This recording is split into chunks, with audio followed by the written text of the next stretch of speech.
सुश्रद्धा मम ते मते स्मृतिरपि त्वय्यर्चनं चापि ते हस्तावञ्जलये कथाश्रुतिरतः करेणोक्षिसम्प्रेक्ष्यते स्वस्तत्यां व्यसनं शिरो नतिपरं सेवेन्द्रशीयेन ते तेजस्वी सुजनोऽहमेव सुकृति तेनैव तेजःपते। देवादिदेव चारार्षि महावीर भगवान की, संत श्रोमणी आचार्य भगवान गुरुदेव श्री विद्यासागर जी महाराज की जय हो। पूज्य आचार्य श्री समय सागर जी महाराज की जय हो। परम पूज्य निर्यापक श्रमण मुनि वीर सागर जी महाराज की, समस्त मुनि संघ की जय हो।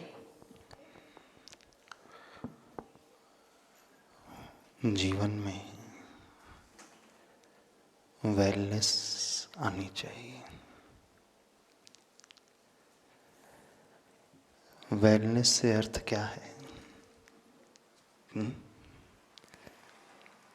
आप लोग कहते हैं ऑल इज वेल, सब कुछ अच्छा है। जब सब कुछ अच्छा है तो हमारी लाइफ में वेलनेस तब आता है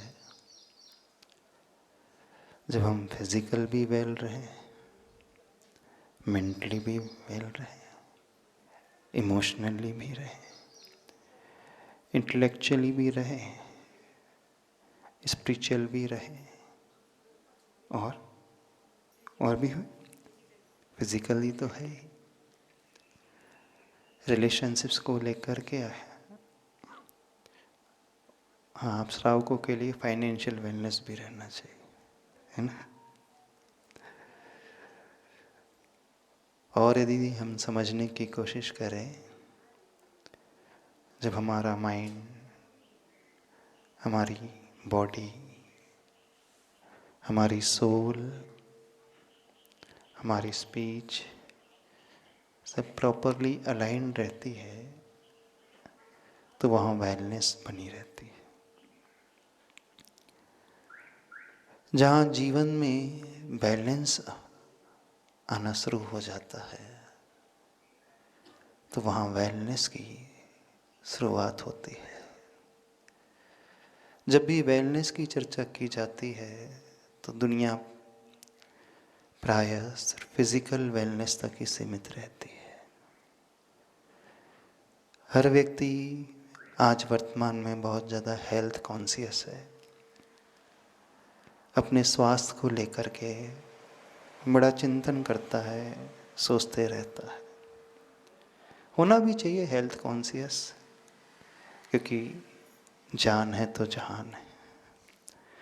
शरीर है तो संसार है, शरीर है तो खुशियाँ हैं, शरीर है तो आनंद है। शरीर अच्छा है तो हमें चारों तरफ सब अच्छा अच्छा ही नजर आता है। और शरीर व्यवस्थित नहीं है, बीमार हो, प्रॉपरली फिट ना हो तो बाहर हमें वो अच्छा नहीं लगता है। बाहर सब कुछ अच्छा होते हुए भी हमें वो अच्छा प्रतीत नहीं होता है। हमें कब अच्छा लगता है? जब हम स्वयं स्वस्थ रहते हैं। और यदि हम स्वयं बीमार हो जाएं, दुनिया में कितना भी अच्छाई लिए हुए सारी दुनिया स्वस्थ भी क्यों ना हो तो वो उसे स्वस्थ दुनिया नजर आती नहीं। और जब वो अंदर से बड़ा अच्छा फिट रहता है तो उसे बाहर भी अच्छा प्रतीत होता है। होता है ना ऐसा? आप चिंता करते हो अपनी कभी? हमेशा करते हो? किसकी चिंता करते हो? जब हम कह रहे हैं अपनी चिंता, तो अपने में क्या आता है? शरीर, फिजिकल बॉडी। बस फिजिकल बॉडी तक ही ये व्यक्ति सीमित रहता है। इससे वो ऊपर उठ करके वो कभी सोच ही नहीं पाता। तो सोचना चाहिए हमें। जब हम अच्छे रहते हैं, हम स्वस्थ रहते हैं, तो हमें दुनिया बड़ी अच्छी नजर आती है। और जब हमारा मन स्वस्थ रहेगा तो शरीर भी स्वस्थ नजर आएगा। ऐसा है। तो healthy life, it starts from with in, inside out. Inside यदि हम स्वस्थ हैं तो आउटर भी हमें बड़ा अच्छा फील देने वाला हो जाता है। तो हम अंदर को देखना शुरू करें। पहले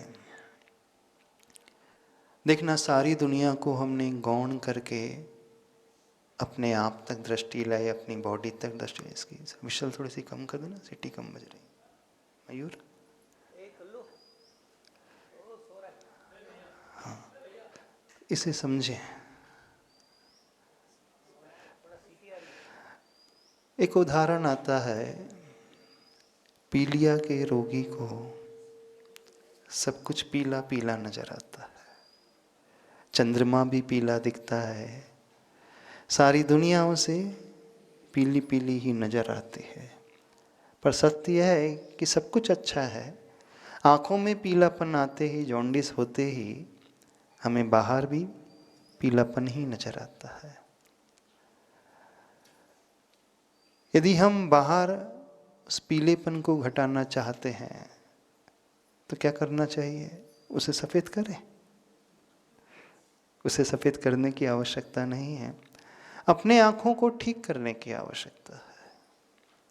हमारी आँखें स्वस्थ हो जाती हैं, ठीक हो जाती है, तो हमें सब कुछ बाहर व्यवस्थित नजर आने लगता है। तो वेलनेस की शुरुआत हमेशा बाहर से नहीं, भीतर से होती है। भाई, फिजिकल बॉडी भी बाहर की है, ये भीतर की नहीं है। क्योंकि हमारी बॉडी तो बहुत स्थूल है। इस बॉडी के भीतर भी कुछ होता है। क्या होता है? क्या होता है? मन। बॉडी हमें नजर आती है, हमें इंद्रियां नजर आती हैं, सेंसेस नजर आते हैं, लेकिन कुछ है जो हमें नजर नहीं आता। वो क्या है?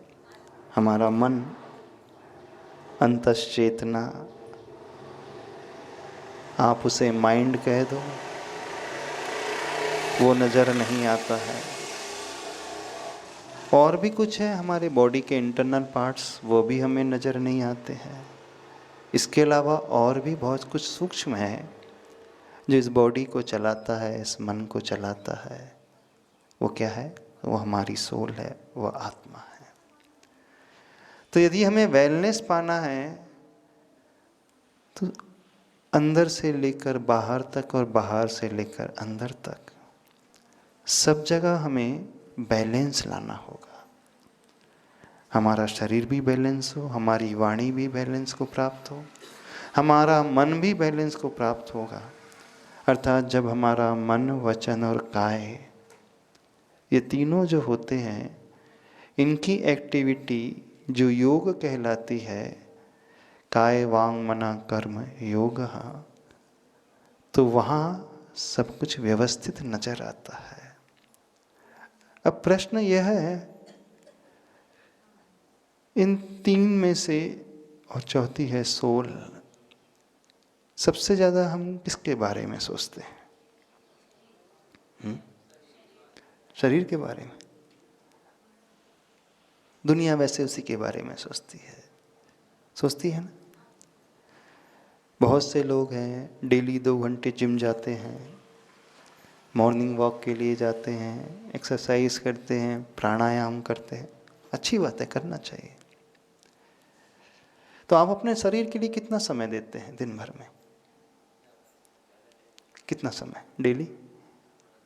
कितना टाइम देते हो? 2 आवर्स, 3 आवर्स, 20 घंटे, 3 घंटे, 15 घंटे, 21 घंटे, 24 घंटे कि 24 आवर्स सिर्फ बॉडी के लिए दिया जा रहा है। 24 घंटे देता है व्यक्ति। कैसे देता है? रेस्ट कर रहा है तो बॉडी को रेस्ट करा रहा है, सो रहा है, उठा, स्नान किया, नहाया धोया, तैयार हुआ, श्रृंगार किया, ब्रेकफास्ट किया, भोजन कराया, बिजनेस के लिए चला गया, जॉब के लिए चला गया। किसके लिए जा रहा है? बॉडी के लिए तो जा रहा है। यानी उसका पूरा जीवन सिर्फ शरीर के लिए बीतता है। विरले लोग होते हैं, बहुत रेयर होते हैं, जो शरीर के अलावा भी और कुछ सोचते हैं। सोचते हैं? हाँ, कुछ लोग होते हैं अपने उस वचन के बारे में भी सोचते हैं, वाणी के बारे में भी। और उनसे भी अधिक रेयर होते हैं जो अपने मन के बारे में सोचते हैं। और रेयरेस्ट में भी रेयर होते हैं जो सोल के बारे में सोचते हैं, आत्मा के बारे में सोचते हैं। प्राय सारी दुनिया सिर्फ शरीर तक ही सीमित है, बॉडी तक ही सीमित है, उसके अलावा कुछ सोचती ही नहीं। और जब तक आप सोचना शुरू नहीं करेंगे तो उस मेंटल वेलनेस और सोल की वेलनेस, स्पिरिचुअल वेलनेस के बारे में हम कहाँ पहुँच पाएंगे? वहाँ तक पहुँच ही नहीं पाते। एक सबसे बड़ा भ्रम ये हो जाता है, गलती हो जाती है कि हम हमेशा अपनी यात्रा बाहर से ही शुरू करते हैं और बाहर ही समाप्त कर देते हैं। अभी यहाँ कुछ दिन पूर्व एक वर्कशॉप लगा था। उस वर्कशॉप में हमने एक बात कही थी, If an egg is broken from the outside force, a life ends. But if an egg is broken from the inside force, a life begins. है ना? जब अंडे को बाहरी प्रेशर से तोड़ा जाता है तो उस अंडे में रहने वाला जीव मर जाता है। और जब उसी अंडे को भीतरी प्रेशर से फोड़ा जाता है तो उसके अंदर रहने वाला जीव जो है अपने जीवन की शुरुआत करता है। वहाँ एक लाइफ की यात्रा शुरू हो जाती है। दोनों ही सिचुएशन में अंडा टूटता है। बाहर से भी फोड़ा जाए तो भी टूटेगा, अंदर से भी प्रेशर दिया जाए तो भी टूटता है। लेकिन जब भी बाहर से कुछ किया जाता है प्रहार, वहाँ जीवन समाप्त हो जाता है ना?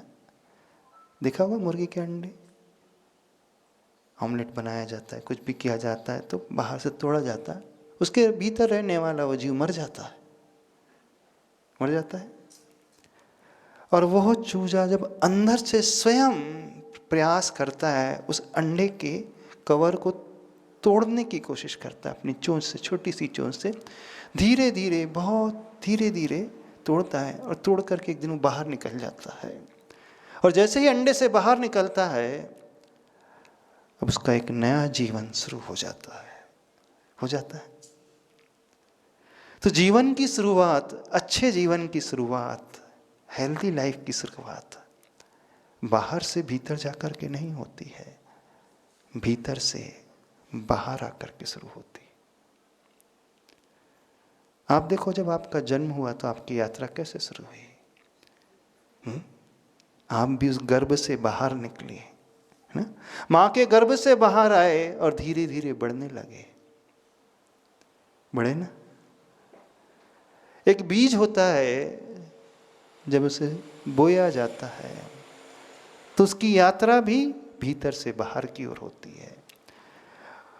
उस पृथ्वी को चीर करके वो आगे बढ़ता है, भूमि को चीर करके आगे बढ़ता है और ऊंचे आसमान को छूता है। छूता है ना। लेकिन यदि बाहर से उस बीज को दबा दिया जाए, कुछ भार रख दिया जाए, कुछ प्रहार किया जाए, तो बीज समाप्त हो जाएगा, मर जाएगा वहीं पे, उसमें से अंकुरन फूटेगा ही नहीं। अंकुरन तभी फूटता है जब वो भीतर से बाहर बढ़ता है। नदी कहाँ से निकलती है? देखिए, गंगा नदी कहाँ से निकली है, नर्मदा नदी कहाँ से निकली, अमरकंटक में जा करके देखो, उस पहाड़ से निकलती है और धीरे धीरे बढ़ते चले जाती है। समुद्र में मिलती है तो बहुत बड़ी हो जाती है, बहुत विस्तृत हो जाती है। गंगा नदी गंगोत्री से निकली, हिमालय से निकली, उस पहाड़ को चीर करके निकली और अंदर से बाहर आई और यात्रा उसकी अनवरत चलती रहती है। और जहां वो सी को मिलती है बहुत बड़ी हो जाती है। आप कोई भी उदाहरण उठा करके देखो इस संसार में, इस नेचर में, जहां भी जीवन बढ़ता हुआ दिखता है, चाहे वो जड़ वस्तु हो चाहे जीव हो, कोई भी हो, हर एक की यात्रा भीतर से बाहर की होती है, बाहर से भीतर की नहीं होती है। होती भी बाहर से भीतर की नहीं होती है। बाहर से कुछ भी दिया जाएगा वहां सिर्फ मौत है, समाप्ति है, कुछ नहीं। हम जीवन में वेलनेस चाहते हैं, अपनी लाइफ में वेलनेस चाहते हैं। हर एक इंसान की यही ख्वाहिश है, यही इच्छा है, हर एक की यही आकांक्षा होती है, क्योंकि दुनिया का हर इंसान, हर जीव क्या चाहता है? सुखी तो चाहता है। आप क्या चाहते हो? सुख चाहते हो ना? चाहे वो मनुष्य हो, चाहे वो चींटी हो, चाहे वो एक इंद्री हो, कीड़ा मकोड़ा हो, कोई भी क्यों ना हो, जीव की सिर्फ एक इच्छा होती है, किसी तरह मुझे अपने आप को सुखी बनाना है, सुख पाना है। इच्छा सबकी सुखी होने की है, लेकिन सुख पाते कितने लोग हैं संसार में? सबका प्रयास वही होता है सुख पाने का, सबकी खोज उस सुख के लिए ही होती है। हर व्यक्ति, हर जीव सोचता यही है कि मुझे सुख चाहिए, और सुख के लिए वो दिन रात लगा रहता है। ऐसा कोई भी नहीं जो लगा नहीं है। इवन वो चींटी भी निकलती अपने बिल से तो अपनी भूख को शांत करने के लिए।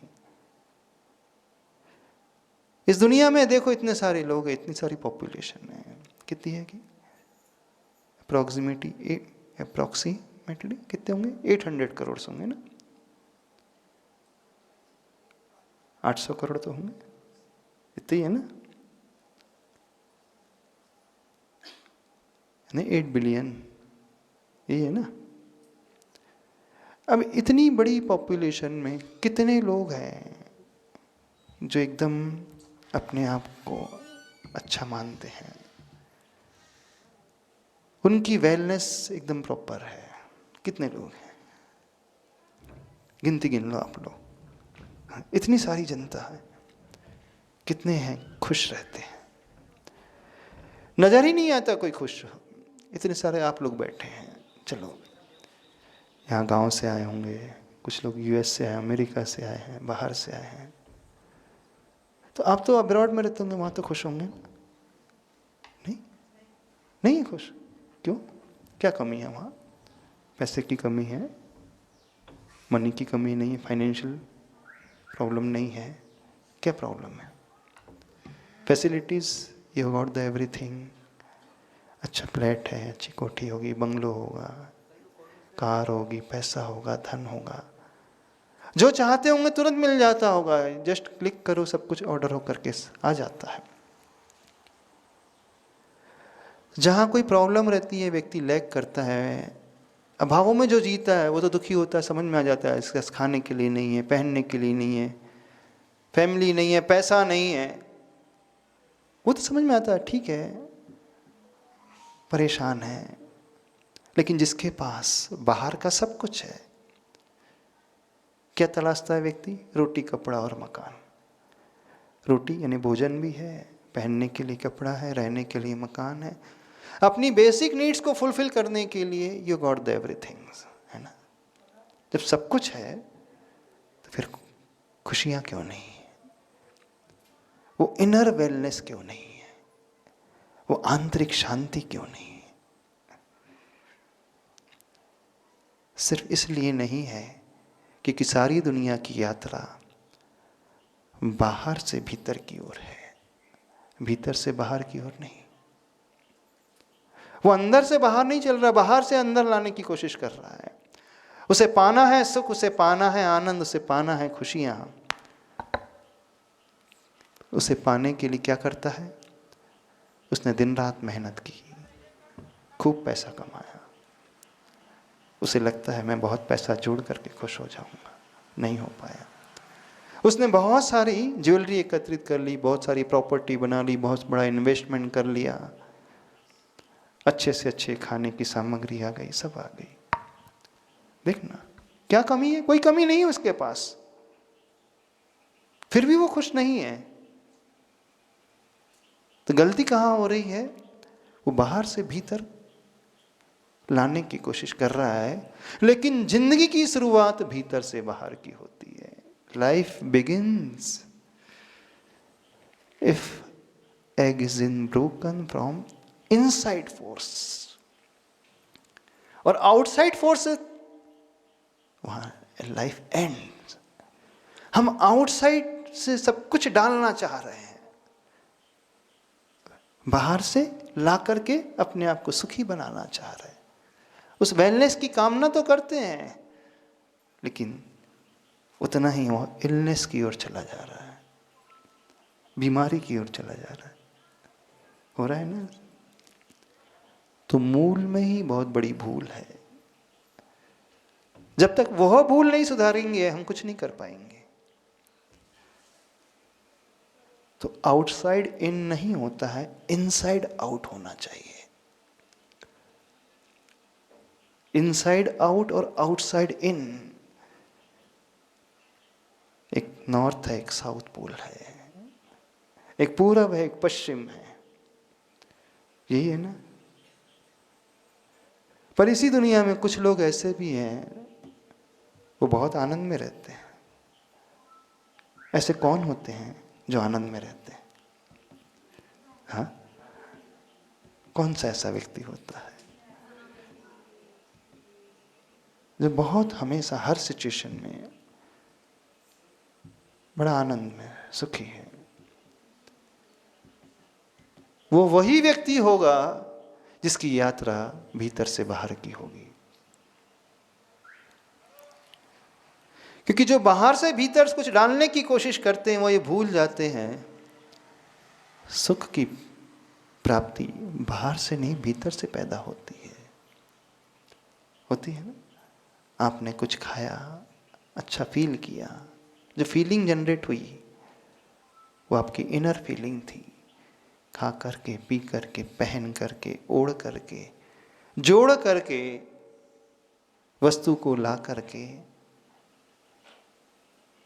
वो मीडियम बना, लेकिन सुख की प्राप्ति तो अंदर से हुई, उत्पन्न वो अंदर से हुआ ना? तो उस वेलनेस को यदि हम चाहते हैं तो हमें क्या करना होगा? क्या करना होगा बताओ? आप लोग, आपसे पूछ रहे हैं क्या करना होगा, क्या करना चाहिए? क्योंकि जिस रास्ते पे आप चल रहे हो, जिंदगी हो गई चलते चलते, कितने साल निकल गए, न जाने कितने वर्ष निकल गए होंगे, उसकी गिनती नहीं। किसी की 50% लाइफ निकल गई, किसी की 70 निकल गई, किसी की 80% लाइफ निकल चुकी है। 50 साल, 60 साल, 70, 70, 80 ईयर्स तक हो चुके हैं। किसी के 40 होंगे, 30 होंगे। इतनी लंबी उम्र बीत गई, इतनी लंबी उम्र निकल गई, और जिस रास्ते पे चले हों उस रास्ते पे चल करके क्या पाया है? तो आप क्वेश्चन करोगे तो क्या फिजिकल वेलनेस के बारे में नहीं सोचना चाहिए? पैसे के बारे में नहीं सोचना चाहिए? फैसिलिटीज के बारे में नहीं सोचना चाहिए? नहीं, बिल्कुल सोचिए, हम भी कह रहे हैं, क्योंकि बिना उसके तो कुछ होगा ही नहीं, पॉसिबल ही नहीं है। जोड़ने के लिए भी मना ही नहीं है, लेकिन थॉट प्रोसेस को पहले बदलना सीखो। ये विचार लाना सीखो अपने भीतर से, क्योंकि हम बाहर से उसे नहीं प्राप्त कर सकते, प्राप्त भीतर से ही होगा। ये विचारधारा जिस दिन होने लगेगी, फिर हर हाल में आप आनंद में ही रहोगे। आपके पास जो भी होगा उसमें आप खुश रहोगे। बहुत होगा तो भी रहोगे, कम होगा तो भी रहोगे, नहीं होगा तो भी रहोगे। समझना वेलनेस का गणित कैसे शुरू होता है, उस सोच से शुरू होता है। और यह सोच बहुत विरले ला पाते हैं। बहुत रेयर लोग आते, निकलते ही, दिखते ही नहीं ऐसे कोई रखने वाले। हमारी बात समझ में आ रही है आप लोगों को? नहीं आ रही? डिफिकल्ट नहीं लग रही? कठिन तो नहीं लग रही? हम क्या बोल रहे हैं, हम क्या कह रहे हैं? देखना, अपने अपने भीतर झांक करके देखो। हमारे जीवन का इतना समय निकल गया है, आखिर हमने क्या किया है? सिर्फ बाहर के लिए जिए हैं, फैमिली के लिए, दुकान के लिए, मकान के लिए, कार के लिए, ज्वेलरी के लिए, वस्तुओं के लिए। बाहर को ही ठीक करने में व्यक्ति लगा है, लेकिन भीतर वो दृष्टि ही नहीं ला रहा है। हाँ, थोड़ा सा और जो सूक्ष्मता से सोचता है तो कहता कि नहीं, मैं अपने बारे में सोच रहा हूँ ना, तो आप आ जाओगे फिजिकल वेलनेस तक, हाँ, बॉडी फिटनेस तक, है ना। शरीर में कोई बीमारी नहीं होना चाहिए, इसलिए आप जिम जाओगे, प्राणायाम करोगे, एक्सरसाइज करोगे, मॉर्निंग वॉक पे चले जाओगे, है ना, ये करोगे ना। नो डाउट आप प्रॉपर डाइट भी लेने लगोगे, भोजन भी लेने लगोगे। एक डाइटिशियन के अनुसार आप डाइट लोगे, किस सीज़न में क्या खाना, क्या नहीं खाना, इसका भी आपको ज्ञान हो जाएगा, और उसको आप इम्प्लीमेंट भी करते चले जाओगे। बहुत अच्छा कर रहे हैं आप। लेकिन जिस फिजिकल फिटनेस के पीछे पूरी जिंदगी निकाल दी है, क्या कभी अपने मेंटल फिटनेस के बारे में सोचा? मानसिक सुख के बारे में, मानसिक स्वास्थ्य के बारे में? अब मेंटल फिटनेस के बाद आता है इमोशनल फिटनेस, इमोशनल वेलनेस, उसके बाद आता है स्पिरिचुअल वेलनेस। वो तो बहुत दूर की बात हो गई, बहुत दूर की बात हो गई, क्योंकि हमें सिर्फ फिजिकल बॉडी नजर आती है, इसलिए इसी के पीछे सारी दुनिया लगी है। हाँ, कथनचित आपको आपके इमोशंस भी नजर आने लगे होंगे। कुछ लोग होते हैं अपने इमोशंस के बारे में भी सोचने लगते हैं, कुछ लोग सिर्फ अपनी बुद्धि के बारे में, इंटेलेक्चुअल वेलनेस के बारे में सोचते हैं, फाइनेंशियल वेलनेस के बारे में तो सिर्फ परिवार को लेकर के लगे हों। जीवन की शुरुआत कैसे करें? हम उस ध्येय को अपने जीवन में बनाना सीखें। अर्थात हमें यात्रा बाहर से अंदर नहीं, अंदर से बाहर की करना है। अंदर से बाहर की यात्रा करने का अर्थ क्या हुआ? यानी अपनी उस थॉट प्रोसेस को सही बनाना है, उस विचारधारा को। उस विचारधारा के बाद अपने इमोशंस को, फिर इमोशंस के बाद, उन भावनाओं के बाद आता है स्पिरिचुअल वेलनेस, आत्मिक शांति। समझ रहे हो? नहीं समझ रहे? हाँ, ये भी सत्य उतना ही है, जहाँ हमारी बॉडी है वहीं हमारे इमोशंस रहेंगे, वहीं हमारी बुद्धि रहेगी, इंटेलेक्चुअल प्रॉपर्टी रहेगी, और वहीं हमारी सोल भी रहेगी, आत्मा भी वहीं है। तो ऐसा भी नहीं हो सकता कि हम बॉडी को निग्लेक्ट कर दें, सिर्फ आत्मा के बारे में सोचे, इमोशंस के बारे में सोचे, ऐसा भी पॉसिबल नहीं है। मानसिक स्वास्थ्य को पाने के लिए शारीरिक स्वास्थ्य पाना भी बहुत जरूरी है, शरीर का ध्यान रखना भी जरूरी है। हम इसे निग्लेक्ट करने के लिए कहीं नहीं रहे, इग्नोर नहीं करो इससे। लेकिन यही सब कुछ नहीं है, ये बहुत कम वेटेज रखता है। वेटेज रखता है, नो डाउट, आपका शारीरिक स्वास्थ्य वेटेज तो रखता है, लेकिन उस फिजिकल वेलनेस से अधिक वेटेज रखता है आपका इमोशनल वेलनेस। आपके भावों में वेलनेस आना चाहिए, आपकी फीलिंग्स, आपकी भावनाएं प्रॉपर होना चाहिए। और उससे अधिक, सबसे अधिक वेटेज रखता है स्पिरिचुअल वेलनेस। बाकी ये सब उसकी सराउंडिंग में आने वाली एक्टिविटीज़ हैं, चाहे शरीर हो, चाहे फाइनेंशियल वेलनेस हो, चाहे इंटेलेक्चुअल वेलनेस हो, अपनी बौद्धिक क्षमता को हम उठाना चाहते हैं, अथवा हम रिलेशनशिप्स में वेलनेस चाहते हैं, संबंधों को व्यवस्थित बनाना चाहते हैं। ये सारे के सारे मीडियम्स हैं, लेकिन गोल एकमात्र हमारा स्पिरिचुअल वेलनेस है, आत्मिक स्वास्थ्य। हाँ, इन्हीं के माध्यम से हम वहां तक पहुंचेंगे। पर गलती ये हो जाती है, व्यक्ति उसके बारे में, स्पिरिचुअलिटी के बारे में सोचता ही नहीं, वह सिर्फ शरीर तक ही सीमित रहता है। शरीर की आवश्यकताओं की पूर्ति के लिए पैसों के बारे में सोचेगा, वो फाइनेंशियल वेलनेस के बारे में सोचेगा, उस सुखी बनाने के लिए, इच्छाओं की पूर्ति के लिए वो अन्य के शरीर के बारे में सोचेगा, पार्टनर के बारे में सोचेगा, परिवार के बारे में सोचेगा ना। अब बच्चों के बारे में सोचोगे, वाइफ के बारे में, हस्बैंड के बारे में सोचोगे, पर उनके बारे में भी सोचोगे तो उनके शरीर तक ही सोचोगे, उनकी बॉडी के बारे में सोचोगे, इससे ज़्यादा क्या सोचते हो? या तो व्यक्ति स्वयं के शरीर के बारे में सोचते रहता है, अथवा पर के शरीर के बारे में सोचते रहता है। इसके अलावा और कुछ सोचता है वो?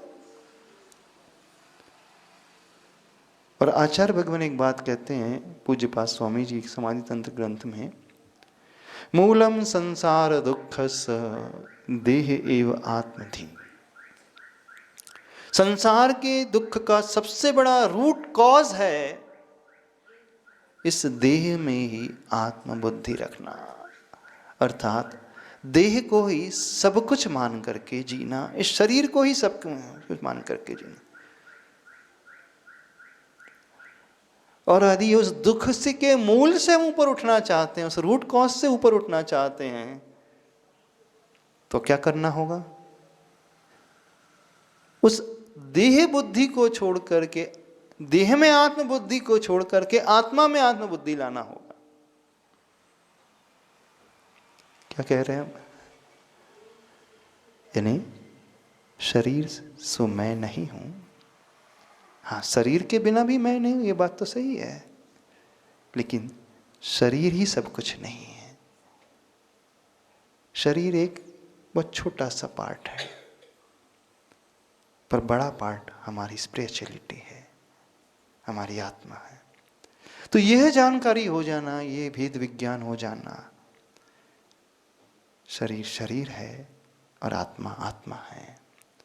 इमोशंस अलग हैं, हमारे विचार अलग हैं, थॉट प्रोसेस अलग है, हमारी बॉडी अलग है और हमारा शरीर अलग है, हमारी इंद्रियां हमसे अलग है, और यहाँ तक कि हमारा मन भी हमसे अलग है। तो बॉडी, स्पीच, माइंड से ऊपर उठ कर के सोल की ओर दृष्टि जब आती है, तो वहीं से व्यक्ति दुखों से ऊपर उठना शुरू करता है। यानी उसके बारे में जब सोचेगा तो उसकी यात्रा अंदर से शुरू होगी। अब उसे सुखी बनाने के लिए वो सब कुछ कार्य करेगा। ऐसा नहीं कि हर बार छोड़ देगा, ऐसा नहीं कि बिजनेस करना छोड़ देगा, ऐसा नहीं कि खाना पीना छोड़ देगा, ऐसा नहीं कि शरीर की केयर नहीं करेगा, ऐसा नहीं कि फैमिली में रिलेशनशिप को अच्छे से ध्यान नहीं रखेगा, ऐसा नहीं कि फाइनेंशियल प्लानिंग नहीं बनाएगा। सब कुछ करेगा वो, फाइनेंशियल प्लानिंग भी बनाएगा, फिजिकल वेलनेस के बारे में भी सोचेगा, शरीर के स्वास्थ्य के बारे में भी सोचेगा, फैमिली में रहने वाली रिलेशनशिप के बारे में भी सोचेगा, इमोशंस के बारे में भी सोचेगा, सब कुछ करेगा। लेकिन सब कुछ करते हुए भी उसका मोटिव जो होगा स्पिरिचुअल वेलनेस का, आत्मा की शांति का। तो यह सोच बना करके करेगा तो सही ट्रैक पे चलने वाला कहलाएगा। तो हमें कैसी यात्रा करना है? आउटसाइड इन नहीं, इनसाइड आउट वाली यात्रा होना चाहिए। क्योंकि आउटसाइड इन तो आज तक किया है, सब कुछ जोड़ करके अपने आप को सुखी बनाने की कोशिश की, लेकिन जितना आपने जोड़ा, जितनी आपकी इनकम बढ़ी, जितनी फैसिलिटीज़ बढ़ी, उतना ही स्ट्रेस लेवल भी आपका बढ़ता गया, है ना। एंग्जाइटी भी उतनी बढ़ती गई, बढ़ती गई कि नहीं। इसका क्या अर्थ है? हमारी वो खुशियाँ एकदम से इन फैसिलिटीज़ पर डिपेंड नहीं कर रही हैं, कहीं हम लैग कर रहे हैं। हम कहाँ लैग कर रहे हैं उसे समझने की कोशिश करना। क्या शॉर्ट कमिंग रह रही है, क्या अधूरापन रह रहा है? बस उस समझ में अधूरापन रह रहा है कि हमें सब कुछ जोड़ना है, लेकिन जोड़ते हुए भी यह नहीं मानना कि इसके जुड़ने से मैं आंतरिक खुशियों को पाऊंगा। हाँ, उसकी नीड है चलाने के लिए, बस वहीं तक है, उससे ज़्यादा नहीं। पर वही सब कुछ नहीं है, उससे ऊपर उठ करके कुछ और होता है, उस ओर दृष्टि लाना, यह विचार भीतर से लाना। जब यह विचार भीतर से आएगा तो अलाइनमेंट ऑटोमेटिकली उसकी बॉडी, उसकी माइंड, उसके ब्रेन और उसकी सोल में आना शुरू हो जाएगा। और यह थॉट प्रोसेस नहीं होगी, वो भीतर को छोड़ करके सिर्फ बाहर ही लगा रहेगा। अभी सिर्फ दुनिया यही कर रही है, यही कर, इसके अलावा कुछ नहीं कर रही। इसके अलावा कुछ कर रहे हैं आप लोग? आपने पैसा कमाया, पैसा जोड़ा, घर बनाया, गाड़ी खरीदी, परिवार बसाया, बच्चे पैदा किए, भोजन किया, सोना चांदी एकत्रित किया, शरीर को फिट रखने के लिए सारा कदम उठाया। फिर क्या हुआ? क्या हुआ बताओ? जो चाहते थे वो तो मिला नहीं, तो कैसे मिलेगा? बस उस सोच को बदलने से कि हमें शरीर के लिए नहीं, हमें अपने लिए जीना है। ये सोच आते ही फिर लाइफ में प्रॉपरली बैलेंस आता चला जाएगा। जितना समय टाइम शरीर के लिए देना तो देगा, वो टाइम शरीर के लिए खिलाएगा, पिलाएगा, केयर करेगा, एक्सरसाइज करेगा, जिम भी जाएगा, मना नहीं कर रहे हैं। जितना टाइम बिजनेस के लिए देना, जॉब के लिए देना तो देगा वो, कि फाइनेंशियल रिक्वायरमेंट होगी, उसके बिना फुलफिल नहीं हो सकती सारी नीड्स। जितना टाइम फैमिली के लिए देना है, बच्चों के लिए तो देगा वो, ड्यूटी को परफॉर्म करेगा, अपने कर्तव्य का सारा पालन करेगा। जितना टाइम अपने सामाजिक रिश्तों को निभाना है उसमें भी देगा वो। ऐसा नहीं कि छोड़ देगा वो व्यवहार शून्य नहीं हो जाएगा, सारे व्यवहारिकता अपने भीतर अपनाएगा। जहां जब जब आवश्यकता होगी सारे कार्य करेगा, लेकिन सब कुछ करते हुए भी वो सिर्फ इन्हें बाहर की एक्टिविटी मानेगा, पर मुझे इनके माध्यम से पहुंचना भीतर है। समझ रहे हो नहीं समझ रहे? क्या करना है? कहने का अभिप्राय, जिसकी सोच ऐसी हो जाती है वो सारे कर्तव्य का पालन अच्छे से करेगा, बैलेंस बनाएगा, और बैलेंस बनाते हुए फिर वो अपने लिए समय निकालेगा। अपने लिए समय निकालने का अर्थ फिर कह रहे, शरीर के लिए नहीं, शरीर से हम नहीं है। शरीर से तो आप तो नहीं हो, बॉडी से आप नहीं हो, फैमिली से आप तो नहीं हो ना, हस्बैंड से आप तो नहीं हो, बच्चे तो आप नहीं हो ना। हाँ, ये बात है ना कि बच्चे भी आपको सुखी दुखी करते हैं, पति पिता उनके माध्यम से सुख दुख मिलता है, पर वो तो आप नहीं हो। जैसे आप भोजन को समझते हो, भोजन करने से आपको तृप्ति होती है, सेटिस्फेक्शन मिलता है, पर आप ये जानते भोजन अलग है, मैं अलग हूँ, वो एक मीडियम है। तो जैसे वो अन्न, जैसे वो स्वीट डिशेस आदि, जैसे वो वस्तु सिर्फ एक माध्यम थी, उन वस्तुओं को पा करके मेरे भीतर खुशी पैदा हुई, ऐसे ही वो व्यक्ति हैं, मीडियम है, माध्यम है, वो आप नहीं। उनकी भेद भिन्नता हमें दिख रही है, फिर ये शरीर की भी भेद भिन्नता भी हमें दिखे, शरीर सो मैंने, ये भी एक माध्यम है। क्योंकि जो भिन्न होता है, जो अलग होता है, जो हमसे अन्य होता है, वो छूट जाता है, और जो हम होते हैं वो कभी नहीं छूटता। जो हमारा होता है वो कभी छूटता नहीं, जो पराया होता है वो छूट जाता है। उसे ऐसे समझे, है ना। पराया साथ देता आपका? कभी पराया व्यक्ति साथ देता? अननोन पर्सन आपको सपोर्ट करता? ज़्यादा नहीं करता, साथ नहीं देता। आपका साथ कौन देता है? आपके दुख के दिनों में, कष्ट के दिनों में आपका जो अपना होता है। जो आपका अपना नहीं होगा वो हमेशा साथ नहीं देगा। हो सकता कभी आ भी जाए, कभी ना भी आए, लेकिन जो आपका अपना होगा वो हमेशा आपका साथ देगा ना। कौन है आपका अपना जो हमेशा साथ देता है? देखो, अब जो हमेशा रहे वो ही आपका अपना है। जो बीच में छोड़ दे तो वो आपका अपना नहीं होगा, पराया हो जाएगा। तो कौन बीच बीच में छोड़ता है? अच्छा, कौन कौन बीच में छोड़ देता है आपको? आपका बेटा छोड़ देता है, मैरिज होते ही छोड़ देता है, बहू आती छोड़ देता है, वो तो छोड़ देता है कि नहीं? होता है कि नहीं? उसकी फैमिली आ गई तब वो, आप जानो आपका काम जाने, मेरी तो मैं अपनी फैमिली को संभाल लूंगा। ठीक है। माता पिता वही छोड़ देते वो क्या छोड़ेंगे, आप ही उन्हें छोड़ देते। बच्चे आपको छोड़ देते, आप माँ बाप को छोड़ देते। रिलेटिव्स वो अपनी दुनिया में व्यस्त हैं, वो भी, उन्हें कुछ लेना देना नहीं। थोड़ा सा टाइम मिलता है तो आ जाते हैं, बाकी तो अपनी फैमिली को संभालेंगे, अपना पेट भरेंगे, उसी में व्यस्त हो जाते हैं।